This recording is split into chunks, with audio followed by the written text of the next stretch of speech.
নীলাখামর স্মৃতি লিখো কত কথা, তুমি মোর জীৱনৰে আলিবা সকাল মকা, তুমি মোৰ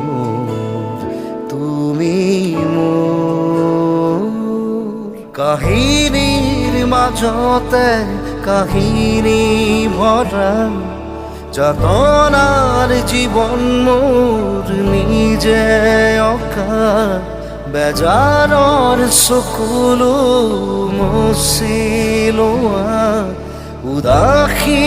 ফাগুনৰ বসন্ত হোৱা, তুমি মোৰ সাৰদীজনী, মৰমবোৰ চবানা খুলি।